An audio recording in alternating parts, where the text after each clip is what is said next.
എല്ലാവർക്കും നമസ്കാരം. ശുഭകരമാകട്ടെ, ദിനം സന്തോഷകരമാവട്ടെ, സൗഖ്യകരമാകട്ടെ, അനുഭവങ്ങളും അനുഭൂതികളും നമ്മെ ഏവരെയും നയിക്കുമാറാകട്ടെ.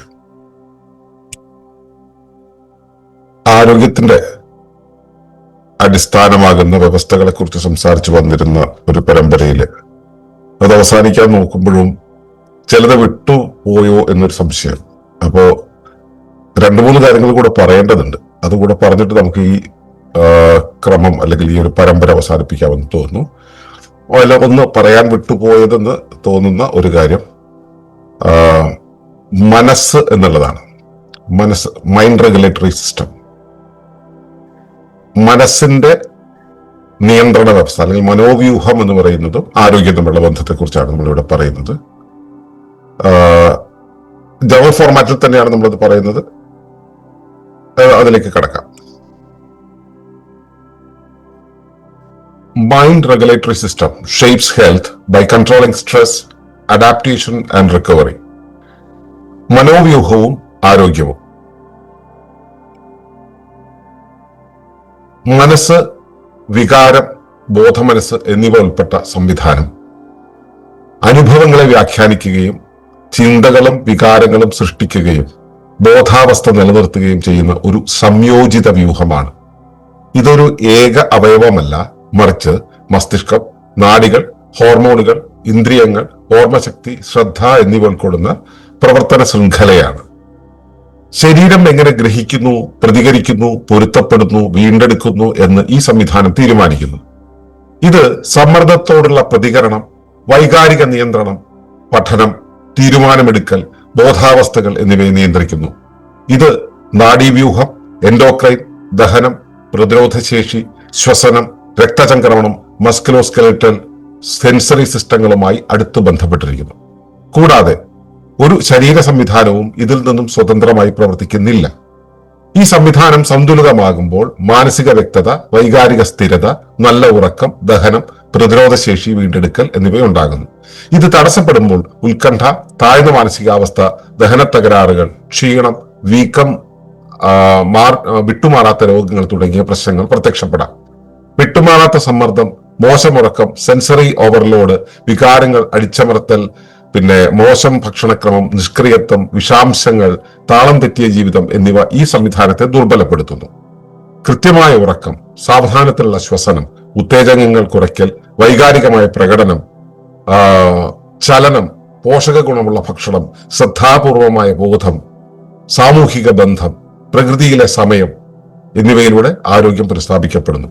ഇതിൽ എടുത്തു പറയേണ്ട കാര്യം, മണിയേട്ടൻ സ്ഥിരം പറയാറുള്ള ജീവിത താളം എന്നുള്ളത് മനസ്സിനെ കൃത്യമായ ഒരു വ്യവസ്ഥയിലൂടെ കൊണ്ടുപോകുന്നതാണ്. അപ്പോ നമ്മൾ ഒട്ടേറെ വ്യവസ്ഥകളെ കുറിച്ച് പഠിച്ചു. പ്രധാനപ്പെട്ട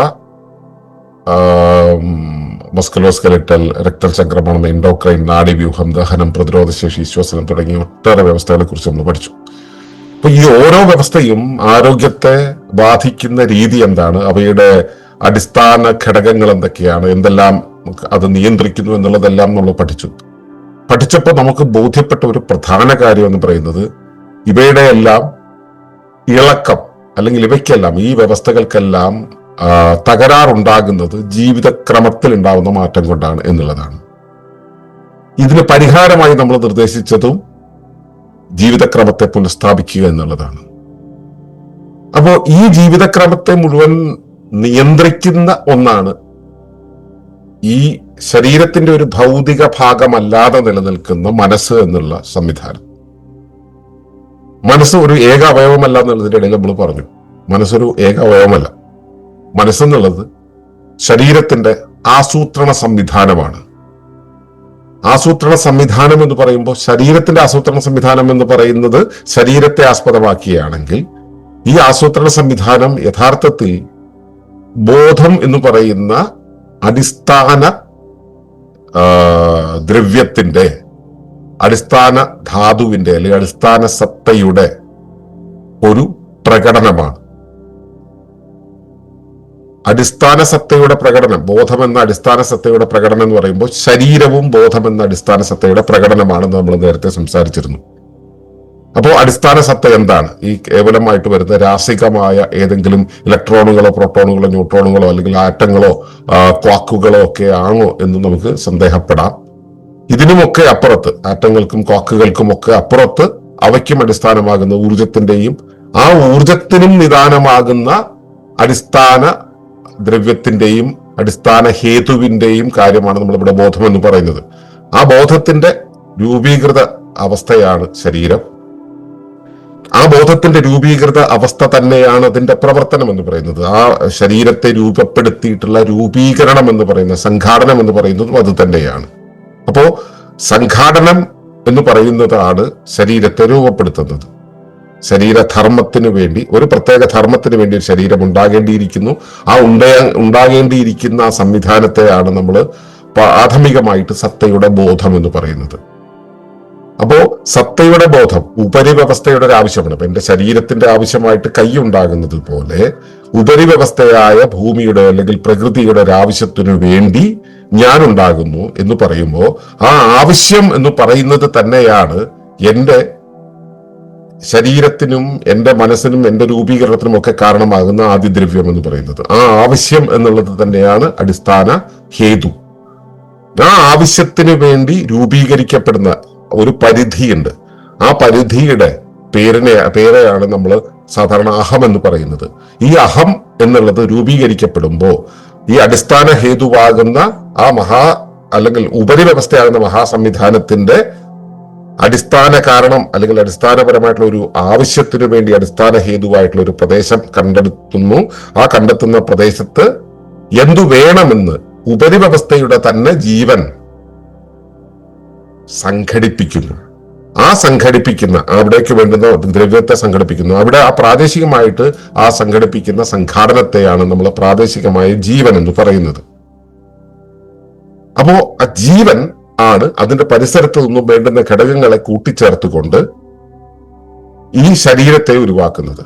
എന്തിനു വേണ്ടി? ഉപരിവ്യവസ്ഥയുടെ ഒരു ആവശ്യം നിർവഹിക്കാൻ വേണ്ടി. ഉപരിവ്യവസ്ഥയുടെ ആവശ്യത്തെയാണ് ധർമ്മം എന്ന് പറയുക, അല്ലെങ്കിൽ പർപ്പസ് എന്ന് പറയുക. അപ്പൊ ആ പർപ്പസിന് വേണ്ടി ശരീരത്തെ ഉരുവാക്കി. ഇനി ആ പർപ്പസ് നടപ്പിലാക്കാൻ എന്തൊക്കെയോ ചെയ്യേണ്ടതുണ്ട്. ആ ചെയ്യേണ്ടുന്ന കാര്യങ്ങളാണ് ധർമ്മം. ആ ധർമ്മം എന്നുള്ള കാര്യം നിർവഹിക്കണമെങ്കിൽ എന്ത് ചെയ്യണം, എത്ര ചെയ്യണം, എങ്ങനെ ചെയ്യണം, എവിടേക്ക് ചെയ്യണം തുടങ്ങിയ കാര്യങ്ങൾ ആസൂത്രണം ചെയ്യേണ്ടതുണ്ട്. അപ്പോ ആ ആസൂത്രണ വ്യവസ്ഥിതിയുടെ പേരാണ് മനസ്സ് എന്ന് പറയുന്നത്. അപ്പൊ നമ്മൾ പറഞ്ഞു, ആദ്യമായിട്ട് ഉണ്ടാകുന്നത് അഹമാണ്. ആ അഹം എന്ന് പറയുന്ന സംവിധാനം ആണ് സ്വയം സംഘാടനം എന്നുള്ള ജീവൽ പ്രക്രിയയെ ഉരുവാക്കുന്നത്. അപ്പോ ജീവൻ എന്നുള്ളത് അഹമുണ്ടായി, അഹത്തിന്റെ ഒരു സൃഷ്ടിയായിട്ട് അവിടെ ജീവൻ ഉണ്ടാകുന്നു. ജീവൻ എന്നുള്ളത് ശരീരത്തെ രൂപീകരിക്കുന്നു. രൂപീകരിക്കപ്പെട്ട ശരീരം അതിന്റെ ധർമ്മങ്ങൾ ചെയ്യാൻ പല പ്രക്രിയകൾ ചെയ്യുന്നുണ്ട്. ആ ധർമ്മവ്യവസ്ഥയെ എങ്ങനെ നടപ്പിലാക്കണമെന്നറിയാൻ വേണ്ടി, അല്ലെങ്കിൽ അത് നടപ്പിലാക്കാൻ വേണ്ടി അവിടെ ഉരുവാകുന്ന ആസൂത്രണ സംവിധാനത്തെയാണ് മനസ്സെന്ന് പറയുന്നത്. അപ്പോ ഈ മനസ്സെന്ന് പറയുന്നത് യഥാർത്ഥത്തിൽ ആ പരമമായ ബോധത്തിന്റെ ഒരു സൃഷ്ടിയാണ് എന്നത് മനസ്സിലാക്കേണ്ടതുണ്ട്. പക്ഷെ അത് പ്രവർത്തിക്കുന്ന നിലം, പ്രവർത്തിക്കുന്ന ഇടം, പ്രവർത്തിക്കുന്ന സ്പേസ് എന്ന് പറയുന്നത് ഈ ശരീരമാണ്. അതുകൊണ്ട് ശരീരമാണ് മനസ്സിന്റെ ഇരിപ്പിടം എന്ന് പറയുന്നത് ഒരു പൂർണ്ണമായ ശരിയല്ല. പക്ഷെ നമ്മളെ സംബന്ധിച്ചിടത്തോളം നമ്മുടെ ശരീരത്തിലാണ് മനസ്സ് പ്രവർത്തിക്കുന്നത് എന്നത് മനസ്സിലാക്കുക. അപ്പൊ ബോധത്തിന്റെ സൃഷ്ടിയാണ് മനസ്സ്. ബോധം പ്രാദേശികമായിട്ട് എങ്ങനെ നിലകൊള്ളുന്നുവോ, പ്രാദേശികമായി ശരീരത്തിൽ നിലകൊള്ളുന്നുവോ, ബോധം പ്രാദേശികമായ ശരീരത്തിൽ എന്തിനു വേണ്ടി നിലകൊള്ളുന്നുവോ അതിനുവേണ്ടി മനസ്സ് പ്രവർത്തിച്ചു കൊണ്ടിരിക്കും. അതായത് മനസ്സിന് അതിരിക്കുന്ന ശരീരത്തിന്റെ, അതിരിക്കുന്ന പ്രദേശത്തിന്റെ, അതിരിക്കുന്ന സാഹചര്യത്തിന്റെ സ്വഭാവമാണ് ഉണ്ടായിരിക്കുക. അപ്പോ ആ മനസ്സ് എന്ന് പറയുന്നത് തീരുമാനങ്ങൾ എടുക്കുന്നത് ഇന്ദ്രിയങ്ങൾ ഉപയോഗിച്ചുകൊണ്ടാണ്. ഇന്ദ്രിയങ്ങൾ കൊണ്ടാണ് അതിന്റെ അകത്തോ പുറത്തോ ഉള്ള കാര്യങ്ങളെ ബോധ്യപ്പെടുന്നത്. ശരീരത്തിന് അകത്തോ പുറത്തോ ഉണ്ടാവുന്ന സാഹചര്യങ്ങളെ ബോധ്യപ്പെടുത്തുന്നത്.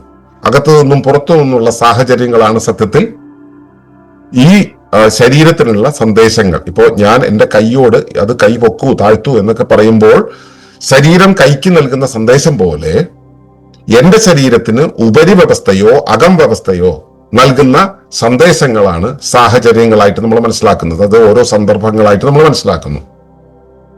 സന്ദർഭങ്ങൾക്കനുസരിച്ച് ശരീരം ഇപ്പോൾ എന്ത് നിലയിലേക്ക് മാറണം എന്നുള്ള തീരുമാനം ശരീരം എടുക്കണം. ആ തീരുമാനത്തെയാണ് നമ്മൾ മനസ്സെന്ന് പറയുന്നത്. തീരുമാനം എടുക്കുന്ന പ്രോസസ്സിനെയാണ് മനസ്സെന്ന് പറയുന്നത്. അപ്പോൾ ആ എടുക്കുന്ന തീരുമാനം അനുസരിച്ച് ശരീരം എത്തിപ്പറ്റുന്ന അവസ്ഥയാണ് വികാരം എന്ന് പറയുന്നത്. അപ്പോ ഇന്ദ്രിയങ്ങളുണ്ട്, നമ്മളത് ഇന്ദ്രിയങ്ങൾ കൊണ്ട് ഒരു പ്രത്യേക കാര്യത്തിൽ നമ്മൾ മനസ്സിലാക്കുന്നു. ആ മനസ്സിലാക്കുന്നതനുസരിച്ച് ശാരീരിക നില കൊള്ളുന്നു. ആ ശാരീരിക നില എന്നുള്ളത് ആണ് വികാരം എന്ന് പറയുന്നത്. ഈ വികാരം കൊള്ളുന്ന സമയത്ത് ഈ ഒരു ഇന്ദ്രിയങ്ങൾ കൊണ്ട് ഒരു കാര്യം അറിയുമ്പോൾ ഈ വികാരത്തിലേക്ക് എത്തുന്നതിന് മുമ്പ് ഇതിനു മുമ്പ് എന്തുണ്ടായി എന്നുള്ളൊരു കാര്യം സ്മൃതിയിൽ നിന്നും എടുക്കുന്നുണ്ട്. അപ്പോൾ ഓർമ്മകൾ എന്നുള്ളൊരു അവസ്ഥ വരുന്നുണ്ട്. ഈ ഇന്ദ്രിയങ്ങൾ കൊണ്ടൊന്ന് കാണുമ്പോൾ ഓർമ്മകൾക്കനുസരിച്ച് ഇനി എങ്ങോട്ട് പോകണം എന്നുള്ള ഒരു ആശയം, പ്രത്യാശ, പ്രതീക്ഷ, ഭാവന ഉണ്ടാകുന്നുണ്ട്. അതാണ് ഭാവി എന്ന് പറയുന്നത്. ആ ഭാവിയെ സങ്കല്പിക്കുന്നുണ്ട്. അപ്പോ ഇന്ദ്രിയങ്ങൾക്കനുസരിച്ച് ഒരു കാര്യം കിട്ടുന്നതനുസരിച്ച് ഭൂതത്തെയും ഭാവിയെയും ചേർത്ത് നിർത്തിക്കൊണ്ട് നമ്മുടെ ആന്തരിക ശേഷി എത്രത്തോളമാണോ അതിനനുസരിച്ച് കൊണ്ടുള്ള ഒരു ശാരീരികാവസ്ഥ നമ്മൾ രൂപീകരിക്കും. അതിനെയാണ് വികാരം എന്ന് പറയുക. ഇതിനെ സാക്ഷിയാകുന്നതിന്റെ മുകളിൽ നിന്നും ഇതിനെ നിരീക്ഷിച്ചു കൊണ്ടിരിക്കുന്ന അഹമാണ്. ഈ പ്രോസസ്സാണ്, ഈ ടോട്ടൽ പ്രോസസ്സാണ് നമ്മുടെ മനസ്സെന്ന് പറയുന്നത്. ഈ മുകളിൽ കാണുന്ന, ഏറ്റവും മുകളിൽ കാണുന്ന അഹം, ഞാനിപ്പോ കാണിച്ച മുകളിൽ താഴെ എന്നൊക്കെ പറയുന്നത് പെട്ടെന്ന് മനസ്സിലാകാൻ വേണ്ടിയുള്ള ഒരു സ്ഥാനീകരണമാണ് കേട്ടോ. അത് നിങ്ങൾക്ക് കണ്ടു മനസ്സിലാക്കാൻ വേണ്ടിയാണ്. ഏറ്റവും മുകളിൽ അഹം ഇതിനെ എല്ലാം രൂപീകരിക്കുന്നു. ഏറ്റവും മുമ്പിൽ നിൽക്കുന്ന ഇന്ദ്രിയങ്ങളിൽ നിന്നും കാര്യങ്ങൾ ഗ്രഹിക്കുന്നു. ഇടതുവശത്ത്, നമ്മുടെ ബ്രെയിനിന്റെ ഇടതുവശത്തല്ല, ഞാൻ ഈ പറയുന്ന ചിത്രത്തിന്റെ ഇടതുവശത്ത്, നിങ്ങൾക്ക് മനസ്സിലാകാൻ വേണ്ടി ഞാൻ വരച്ചപ്പോൾ കാണിച്ച ചിത്രത്തിന്റെ ഇടതുവശത്ത് സ്മൃതികളുണ്ട്. അതിന്റെ വലതുവശത്ത് ഭാവിയെ കാണിക്കുന്ന പ്രത്യാശയുണ്ട്. അതിൽ വർത്തമാനത്തിൽ എന്തുണ്ട് എന്നുള്ളത്, ആ വർത്തമാന നിമിഷത്തിൽ എന്നിൽ എന്താണുള്ളത് എന്നറിയാനുള്ള, അതിനെക്കുറിച്ച് പറയുന്ന ശേഷികളുണ്ട്. ഇവയെല്ലാം ചേർത്തുകൊണ്ട് ഒരു പ്രത്യേക ശാരീരിക കാലാവസ്ഥ ഉണ്ടാക്കുന്നതാണ് ഇതിന്റെ നടുവിൽ രൂപീകരിക്കപ്പെടുന്ന വികാരം എന്ന് പറയുന്നത്. അത് എൻഡോക്രൈൻ സിസ്റ്റമാണ് ഉണ്ടാക്കുക. ആ വികാരത്തിനനുസരിച്ചാണ് കർമ്മേന്ദ്രിയങ്ങൾ വഴി അതിന്റെ പ്രവർത്തനങ്ങൾ കാഴ്ചവെക്കുക. അത് ഇതിന്റെ താഴെയുള്ള വശത്തായിട്ട് കണക്കാക്കുക. അപ്പോ ഇത്രയേറെ ഭാഗങ്ങളുള്ള ഒരു പ്രവർത്തന സംവിധാനമാണ് മനസ്സെന്ന് പറയുന്നത്. മനസ്സിന്റെ ഒരുപാട് തലങ്ങളെ കുറിച്ച്, ബോധമനസ്സ്, ഉപബോധ മനസ്സ്, ശിക്ഷിതാവബോധ മനസ്സ്, സഹജാവബോധ മനസ്സ്, പുറത്തേക്ക് പോകണമെങ്കിൽ ബോധമനസ്സ്, പ്രകട മനസ്സ്, പ്രതിമനസ്സ് എന്നൊക്കെ പറയുന്ന പലതരം മനസ്സുകളെ കുറിച്ച് നമ്മൾ പല ക്ലാസ്സുകളിൽ, ഈ മനസ്സിനെ കുറിച്ച് പറയുന്ന പല ക്ലാസ്സുകളിൽ സംസാരിച്ചിട്ടുണ്ട്. ഞാൻ അതിലേക്ക് കയറുന്നില്ല. ഇത് ആദ്യമായിട്ട് കേൾക്കുന്നവർക്ക് വേണ്ടി ചെറിയ ഒരു വിശദീകരണം തന്നു എന്ന് മാത്രം. അപ്പോ മനസ്സ്, വികാരം, ബോധമനസ്സ് എന്നിവ ഉൾപ്പെട്ട, അല്ലെങ്കിൽ ബോധം എന്നിവ ഉൾപ്പെട്ട സംവിധാനം അനുഭവങ്ങളെയാണ് വ്യാഖ്യാനിക്കുന്നത്. നമ്മുടെ വർത്തമാനത്തിൽ നിന്നുള്ള പരിസരത്ത് കിട്ടുന്ന അനുഭവങ്ങളെ വ്യാഖ്യാനിക്കുകയും ചിന്തകളും വികാരങ്ങളും സൃഷ്ടിക്കുകയും ബോധാവസ്ഥ നിലനിർത്തുകയും ചെയ്യുന്ന ഒരു സംയോജിത വ്യൂഹമാണ്. അപ്പൊ ഇതിൽ ചിന്ത എന്നുള്ളത് പറഞ്ഞില്ല കേട്ടോ. ഈ ആസൂത്രണ പ്രക്രിയയ്ക്ക് വേണ്ടി നടക്കുന്ന പ്രോസസ് ഉണ്ടല്ലോ, മനസ്സിന്റെ പ്രവർത്തന പരിപാടിയില്ലേ, ആ പ്രവർത്തന പരിപാടിയാണ് ചിന്ത എന്ന് പറയുക. ആ ചിന്തയാണ് വികാരത്തെ രൂപീകരിച്ച് പ്രവർത്തനത്തിലേക്ക് നമ്മളെ എത്തിക്കുന്നത്.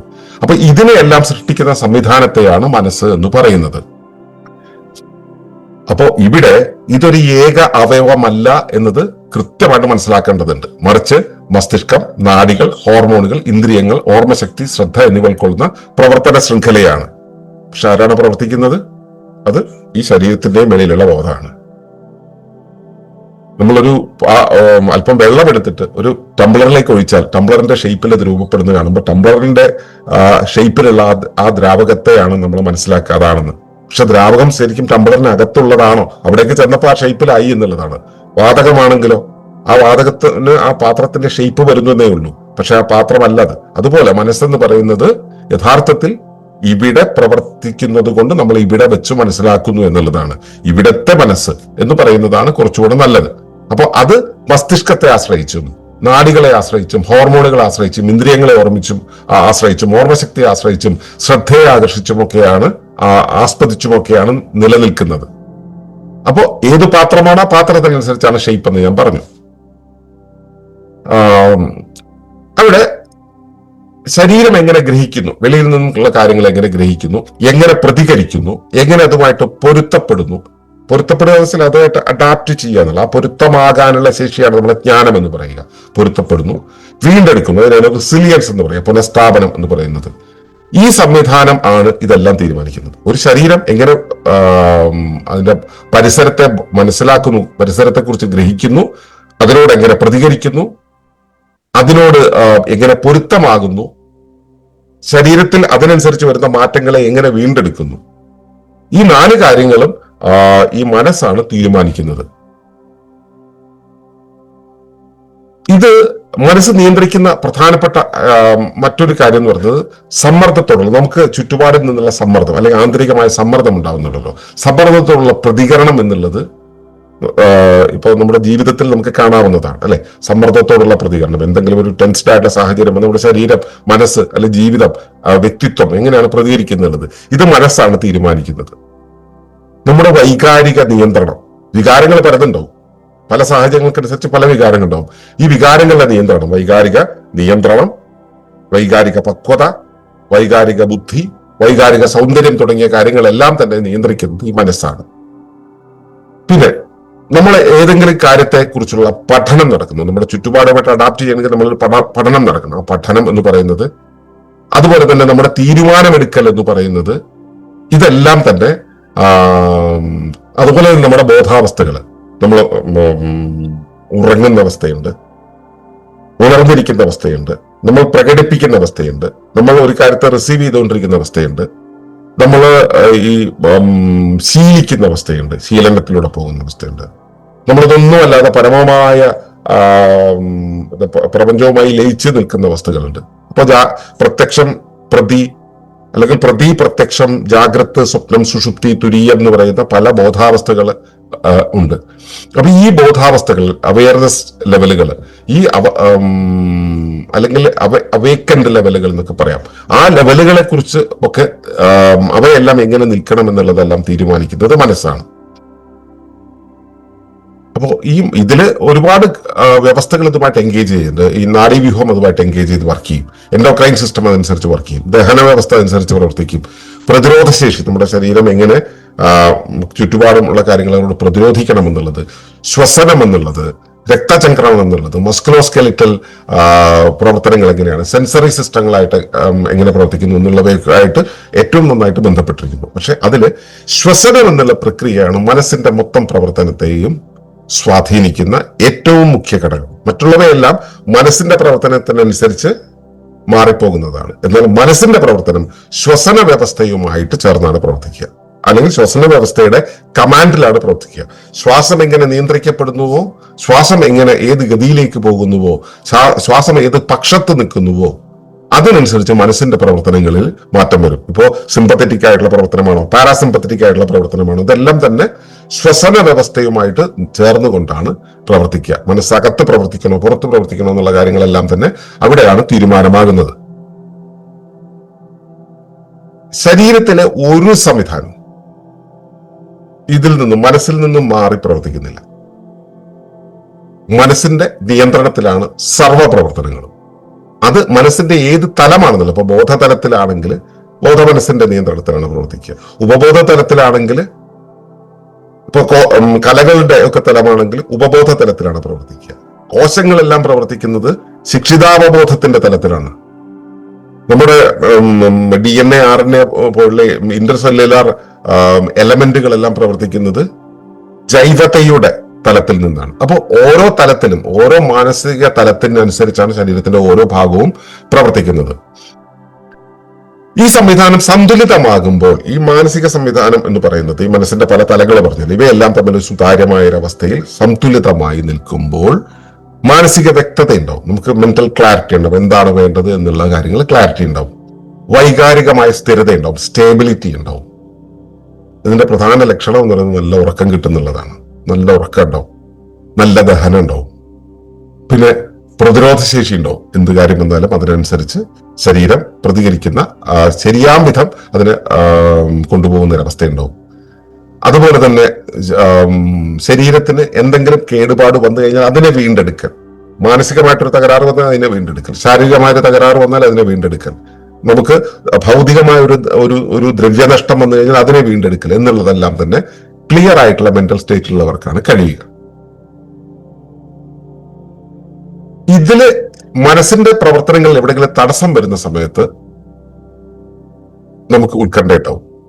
അതായത് പ്രത്യാശ എന്നുള്ള കാര്യം എങ്ങോട്ടേക്കാണ് നമുക്ക് അറിയുന്നില്ലെങ്കിൽ അതിലേക്ക് പോകാനായിട്ട് നമ്മളിങ്ങനെ ശ്രമിച്ചുകൊണ്ടിരിക്കും. അവിടെയാണ് ഉത്കണ്ഠ എന്നുള്ളത് ഉണ്ടാവുക. അത് ചെറിയൊരു ഉദാഹരണം വെച്ചിട്ട് പറയുകയാണെങ്കിൽ, നമ്മളിപ്പോ ഒരു പൈപ്പിലൂടെ വെള്ളം പോകുന്നു എന്നിരിക്കട്ടെ. വെള്ളത്തിന്റെ ആ പോക്കിനിടയിൽ അവിടെ എന്തെങ്കിലും ഒരു കാര്യം തടസ്സം വന്നാൽ ഈ ഒഴുക്ക് നിൽക്കും. പക്ഷെ പ്രഷർ അവിടെ വന്നുകൊണ്ടിരിക്കുന്നുണ്ട്, വെള്ളം ഒഴുകാനുള്ള പ്രഷർ വന്നുകൊണ്ടിരിക്കുന്നത്. അതുകൊണ്ട് ഈ പ്രഷറിലുള്ള ആ ഭാഗം എന്ന് പറയുന്നത് അടിക്കടി ഈ പ്രഷറിന്റെ പ്രഹരത്തിന് വിധേയമായിക്കൊണ്ടിരിക്കും. ഇത് നിങ്ങളുടെ ശരീരത്തിൽ അനുഭവിച്ചിട്ടുണ്ടാവും. ശരീരത്തിൽ എവിടെയെങ്കിലും എന്തെങ്കിലും പോകാനുണ്ടെങ്കിൽ അവിടേക്ക് ഒരു തള്ളലുണ്ടാവും. ആ തള്ളലിനെ നമ്മൾ ആദ്യം മനസ്സിലാക്കുക ചൊറിച്ചിലായിട്ടാണ്. പിന്നെ നമുക്ക് അവിടെ സെൻസേഷൻസ് ആയിട്ട് മനസ്സിലാവും. അത് അവിടുന്ന് ക്ലിയർ ആകുന്നത് വരെയും ശരീരം അവിടെ അസ്വസ്ഥത നൽകിക്കൊണ്ടിരിക്കും. ഇതുപോലെ നമ്മുടെ ജീവിതത്തിൽ ഇനി എങ്ങോട്ടേക്കാണ് പോകേണ്ടത് എന്ന കാര്യം നമുക്ക് ബോധ്യമായില്ലെങ്കിൽ ആ ബോധ്യമാകും വരെയും നമ്മിൽ ഉണ്ടാകുന്ന ഒരു വൈകാരികാവസ്ഥയാണ് ഉത്കണ്ഠ എന്ന് പറയുന്നത്. അപ്പൊ മനസ്സ് കൃത്യമായിട്ട് പോസിറ്റീവായിട്ട് നിൽക്കുന്നത് മാത്രമേ ഉത്കണ്ഠയില്ലാതെ മുൻപോട്ട് പോകാൻ കഴിയൂ. അപ്പോൾ പോസിറ്റീവ് ആകുന്നില്ലെങ്കിൽ അതിനെയാണ് താഴ്ന്ന മാനസികാവസ്ഥ എന്ന് പറയുന്നത്. മനസ്സിന്റെ ആ പ്രോഗ്രാമിംഗ് തീരെ പ്രവർത്തിക്കാത്തൊരവസ്ഥയാണ് താഴ്ന്ന മാനസികാവസ്ഥ, വളരെ നെഗറ്റീവായിട്ട് നിൽക്കുന്ന ഒരു മാനസികാവസ്ഥ എന്ന് പറയുന്നത്. ദഹനത്തകരാറുകൾ ഉണ്ടായിരിക്കട്ടെ, ദഹനത്തകരാറുകൾ അതിന്റെ കാരണം എന്ന് പറയുന്നത് മനസ്സാണ്. മനസ്സ് ഏത് വിധത്തിൽ ശാന്തമായി പ്രവർത്തിക്കും. ഇപ്പൊ താഴ്ന്ന മാനസികാവസ്ഥയിലാണെങ്കിൽ ദഹനത്തകരാറ് വന്നിരിക്കും. കാരണം ദഹനം കൃത്യമായിട്ട് നടക്കണമെങ്കിൽ ദഹന പ്രേരണകൾ ചെലുത്തുന്നത് മനസ്സാണ്. മനസ്സിന്റെ ആന്തരിക എന്ന് വെച്ചാൽ ഉപബോധ മനസ്സും അവബോധ മനസ്സും ഒക്കെ ചേർന്നിട്ടാണ് ഈ ദഹന പ്രേരണകളെല്ലാം നൽകുന്നത്. നമ്മളിൽ ക്ഷീണമുണ്ടാകുന്നത് ഈ മനസ്സിന്റെ പ്രവർത്തനത്തിന്റെ ഒരു തലമാണ്. ക്ഷീണം പോസിറ്റീവായിട്ടും നെഗറ്റീവായിട്ടുണ്ടാവും. സാധാരണ രീതിയിലുള്ള ക്ഷീണം എന്ന് പറയുമ്പോൾ പ്രവർത്തിച്ചു കഴിയുമ്പോൾ മനസ്സിനെ ശരീരത്തിന്റെ കർമ്മേന്ദ്രിയങ്ങളിൽ നിന്നും പിൻവലിച്ചിട്ട് ആന്തരിക പ്രവർത്തനങ്ങൾ നടത്താനായിട്ട് ശ്രമിക്കുന്ന സമയത്ത് ക്ഷീണം എന്ന അവസ്ഥ ഉണ്ടാവും. അതുപോലെ തന്നെ നമ്മുടെ ശരീരത്തിന്റെ ആ പ്രവർത്തന ശരിയല്ലാതെ വരുമ്പോൾ അതിനെ തള്ളി മാറ്റി അപ്പുറത്തേക്ക് കളയാൻ വേണ്ടിയിട്ട് ശരീരത്തെ പ്രതിരോധിക്കുന്ന ഒരു പ്രക്രിയയാണ് വീക്കം എന്ന് പറയുന്നത്. ശരീരത്തിൽ എവിടെയെങ്കിലുമൊക്കെ സ്വെല്ലിംഗ് ഉണ്ടാവുന്നത് മനസ്സ് ശരിയല്ലാതെ വരുന്ന സമയത്താണ് വീക്കം ഉണ്ടാവുക. എവിടെയുള്ള ഒരു കുരുവിന്റെ വീക്കമാണെങ്കിലും ശരി, കയ്യിലോ കാലിലോ വീക്കമാണെങ്കിലും ശരി, മൂത്രം പോകാത്ത വീക്കമാണെങ്കിലും ഏത് തരം വീക്കമാണെങ്കിലും ശരി, ആ വീക്കം ഉണ്ടാകുന്നത് മനസ്സ് ശരിയില്ലാതെ വരുമ്പോഴാണ് വീക്കം ഉണ്ടാകുന്നത്. ചില അസുഖങ്ങളൊക്കെ വന്നു കഴിഞ്ഞാൽ പോകില്ല, അതിങ്ങനെ ചൊറിഞ്ഞു അല്ലെങ്കിൽ മാന്തി അതിങ്ങനെ ബുദ്ധിമുട്ടിച്ച് വേദനിപ്പിച്ച് ഇത് മനസ്സ് ക്ലിയർ അല്ലാത്തത് കൊണ്ടാണ് ഉണ്ടാവുന്നത്. അപ്പോൾ മനസ്സ് ശരിയല്ലെങ്കിൽ ഇതുപോലുള്ള ഒരുപാട് പ്രശ്നങ്ങൾ ഉണ്ടാവാം. മനസ്സിനെ കേടുവരുത്തുന്ന കാര്യങ്ങൾ എന്താ? നിരന്തരമായിട്ട് നമ്മിലേക്ക് വരുന്ന സമ്മർദ്ദം, സാമൂഹ്യമായിട്ടുള്ള സമ്മർദ്ദം, അല്ലെങ്കിൽ അന്തരീക്ഷപരമായ സൗഹൃദം, കുടുംബപരമായ സമ്മർദ്ദം, ഇതുപോലുള്ള പലതരം സമ്മർദ്ദങ്ങൾ വരുന്ന സമയത്ത് അത് നമ്മളെ മനസ്സിനെ താറുമാറാക്കും. ഈ മനസ്സിനെ വീണ്ടെടുക്കാൻ നല്ല ഉറക്കം കിട്ടണം. മനസ്സ് നല്ലതായിട്ട് പ്രവർത്തിക്കുന്നവർക്ക് നല്ല ഉറക്കം കിട്ടുകയും ചെയ്യും. ആ സമയത്ത് നമ്മൾ വേറെ വല്ല പണിക്കും പോയാലോ ഉറക്കം മോശമാകും, അത് മനസ്സിനെ ബാധിക്കും. സെൻസറി ഓവർലോഡ്, നമ്മൾ സെൻസുകളിൽ നിന്ന് നമ്മുടെ ഇന്ദ്രിയങ്ങളിലൂടെ നമ്മൾ പലതും എടുക്കുന്നുണ്ട്. ആ എടുക്കുന്ന സമയത്ത് നമ്മൾ ഇപ്പൊ ഒരു കല്യാണ വീട്ടിലാണെന്നിരിക്കട്ടെ, കല്യാണ വീട്ടില് കല്യാണം നടത്തുന്ന ഒരു മാനേജ്മെന്റ് നമ്മൾ നടത്തി കഴിയുമ്പോൾ, കല്യാണം കഴിഞ്ഞിട്ട് അവസാനം കഴിഞ്ഞ് എല്ലാവരും പോയി കഴിഞ്ഞ് പന്തലൊക്കെ പിരിച്ചു വിട്ട് കഴിഞ്ഞിട്ട് നമ്മൾ വീട്ടിലിരിക്കുന്ന ഒരു ഇരിപ്പുണ്ട്.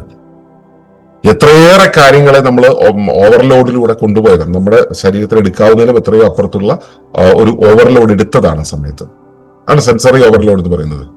പിന്നെ ഇപ്പൊ കല്യാണത്തിനൊന്നും പോണ്ട, മൊബൈൽ ഫോൺ മാത്രം മതി സെൻസറി ഓവർലോഡ്. നമ്മുടെ എല്ലാവിധ സാധനങ്ങളെയും അതിങ്ങനെ വലിച്ചു കൊണ്ടുപോയിട്ട് നമുക്ക് സമ്പൂർണ്ണ ഓവർലോഡ് തരുന്ന സാധനമാണ് ഈ വിഷ്വൽ മീഡിയ എന്നുള്ളത്. ഇതുപോലെ ഞാൻ പറഞ്ഞു, വികാരങ്ങളാണ് ഇതിന്റെ നമുക്ക് വെളിയിൽ നിന്നും വരുന്ന ഒരു സിഗ്നലിനെ മനസ്സിലാക്കി എങ്ങനെ പ്രതികരിക്കണം എന്നുള്ള കാര്യം നമ്മളിൽ തീരുമാനിക്കുന്നത് ഈ വികാരങ്ങളാണെന്ന് പറഞ്ഞു. ഈ വികാരം എന്തിനാ വരുന്നത്? നമ്മൾ ഇനി അടുത്ത പ്രവർത്തനം എങ്ങനെ വേണമെന്ന് കാണിക്കാൻ വേണ്ടിയിട്ടാണ്. ഈ വികാരത്തെ അടിച്ചമർത്തിയാലോ, ദുഃഖം വന്നു, സന്തോഷം വന്നു, സങ്കടം വന്നു, അല്ലെങ്കിൽ ദേഷ്യം വന്നു, ഏത് വന്നാലും നമ്മൾ അതിനെ അടിച്ചമർത്തിയാലോ അപ്പോഴും മനസ്സിന്റെ പ്രവർത്തനം താറുമാറാവും. ഭക്ഷണം, ദഹനവും ഭക്ഷണവും നമ്മുടെ ശരീരത്തിന്റെ സാറ്റിസ്ഫാക്ഷനുമായി ബന്ധപ്പെട്ടിട്ടാണ് മനസ്സുമായിട്ട് ആദ്യം കണക്ട് ചെയ്യുന്നത്. മനസ്സിന്റെ പ്രവർത്തനത്തിനനുസരിച്ചാണ് ദഹനം ഉണ്ടാവുക. ഈ മനസ്സ് ശരീരത്തിന് എന്ത് വേണമെന്നുള്ള കാര്യം തീരുമാനിച്ച് ബോധ്യപ്പെടുന്നത് മനസ്സാണ്. അത് വേണമെന്ന് അറിഞ്ഞ് ആകർഷിച്ച് കൊണ്ടുവരുന്നത് മനസ്സാണ്. അത് ഭക്ഷിക്കുന്നതും ആസ്വദിക്കുന്നതും മനസ്സാണ്.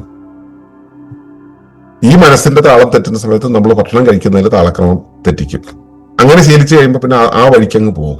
അത് സ്ഥിരമാകുന്ന സമയത്ത് മോശം ഭക്ഷണക്രമം തന്നെ നമ്മുടെ മനസ്സിന്റെ താളത്തെ കെടുത്തു. ഈ മനസ്സെന്തിനാണ് പ്രവർത്തിക്കുന്നത്? നമ്മളെ ആക്റ്റീവ് ആക്കാൻ വേണ്ടിയിട്ടാണ്. നമ്മൾ പ്രവർത്തിക്കാതിരുന്നാലോ നിഷ്ക്രിയമായാലോ വീണ്ടും മനസ്സിന്റെ താളം തെറ്റും. ശരീരം ശുദ്ധമായിരിക്കുന്ന സമയത്താണ് മനസ്സിന്റെ ഈ വ്യാപരണം എന്നുള്ളത്. മനസ്സിന്റെ സ്പേസ് ഇപ്പോൾ നമ്മുടെ ശരീരമാണ്. അതിനകത്തുകൂടെയുള്ള ആ ഒഴുക്ക് കൃത്യമാകണമെങ്കിൽ, പ്രവാഹങ്ങൾ കൃത്യമാകണമെങ്കിൽ ശരീരത്തിൻ്റെതായ കാര്യങ്ങളുമായിട്ട് മുൻപോട്ട് പോകണം. അതിൻ്റെതല്ലാത്തത് ശരീരത്തിനകത്ത് കയറിയാൽ അതിനെയാണ് വിഷങ്ങൾ, വിഷസങ്കലനം എന്ന് പറയുക. ആ വിഷാംശങ്ങൾ ഈ മനസ്സിന്റെ പ്രവർത്തനത്തെ തെറ്റിക്കും. ഇതൊക്കെ കൊണ്ടുവരുന്നത് താളം തെറ്റിയ ജീവിതമാണ്. അപ്പൊ മൊത്തം താളം തെറ്റിയ ജീവിതത്തിലൂടെ കടന്നുപോയാൽ ഈ മാനസിക സംവിധാനം തന്നെ താറുമാറാണ്. ഇത് നേരെ തിരിച്ചിട്ടാ മതി. നന്നായിട്ട് ഉറങ്ങുക, പതുക്കെ ശ്വസിക്കുക. അതുപോലെ തന്നെ പതുക്കെ ശ്വസിക്കാന്ന് വെച്ചാൽ അതൊരു ഹാൻഡിൽ ബാർ പോലെയാണ്, സ്റ്റിയറിംഗ് പോലെയാണ് കേട്ടോ. ശരീരത്തിന് മറ്റെല്ലാ കേടുണ്ടെങ്കിലും ശ്വസനം ക്ലിയർ ചെയ്ത് കൊണ്ടുപോകുന്നതിന് പതുക്കെ നമുക്ക് തിരിച്ച് വണ്ടിയെ പാർക്ക് ചെയ്യാൻ പറ്റും. നമ്മുടെ ശരീരത്തെ നല്ല രീതിയിൽ കൊണ്ടൊരിടത്ത് എത്തിക്കാൻ പറ്റും. അപ്പോ സാവധാനത്തിലുള്ള ശ്വസനം, പിന്നെ ഉത്തേജകങ്ങൾ ഒഴിവാക്കുക. നമ്മുടെ ശരീരത്തെ പീഡിപ്പിക്കുന്ന ഉത്തേജകങ്ങൾ ഒഴിവാക്കുക. വൈകാരികമായി പ്രകടിപ്പിക്കുക. എന്ത് വികാരം തോന്നിയാലും അതങ്ങോട്ട് പ്രകടിപ്പിക്കുക. സ്ഥലം കാലം ഒക്കെ നോക്കി പ്രകടിപ്പിച്ചില്ലെങ്കിൽ ചിലപ്പോൾ അതിനുള്ള ഇടി വേറെ കിട്ടും. അതുകൊണ്ട് അത് സൂക്ഷിക്കണം, വൈകാരികമായിട്ടുള്ള പ്രകടനം. പിന്നെ ആവശ്യത്തിന് ശരീരത്തിന് ആവശ്യമായ രീതിയിലുള്ള ചലനം ഉണ്ടാക്കുക. ശരീരത്തിന് അതിന്റെ ധർമ്മങ്ങൾ നിർവഹിക്കാൻ പാകത്തിൽ ഉള്ള പോഷണങ്ങൾ ഭക്ഷണത്തിൽ ഉൾക്കൊള്ളിക്കുക. പിന്നെ ബോധം എവിടെയെല്ലാം വ്യാപരിക്കുന്നു എന്നുള്ളതിനെ ശ്രദ്ധിക്കുക.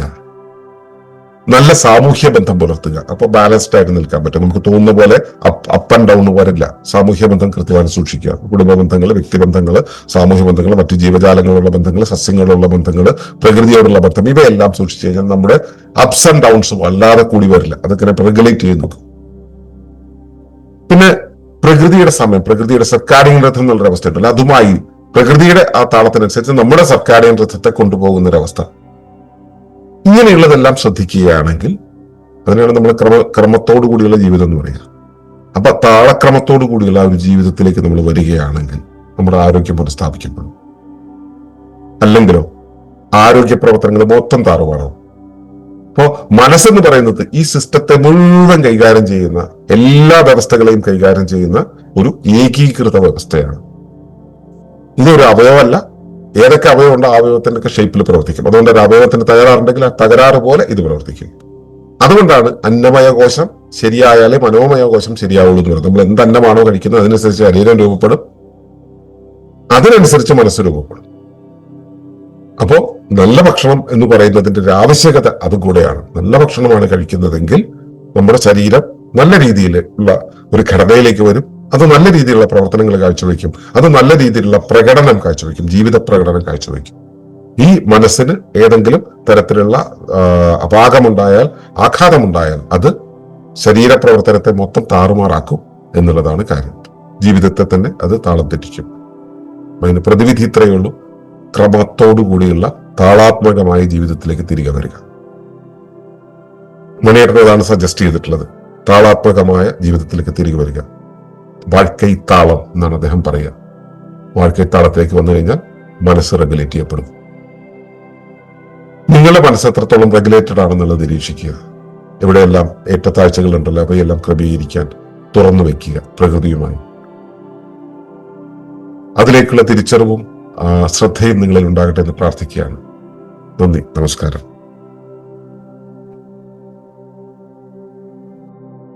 തുടർന്നു കാണുന്നതിന് മുമ്പായി ഈ വിഷയം ഇഷ്ടമായെങ്കിൽ ഒന്ന് ലൈക്ക് ചെയ്യുക, കമന്റ് ചെയ്യുക, ഷെയർ ചെയ്യുക. നിങ്ങൾ പ്രകൃതിയെ ഇഷ്ടപ്പെടുന്നുവെങ്കിൽ ഈ ചാനൽ ഒന്ന് സബ്സ്ക്രൈബ് ചെയ്യുക.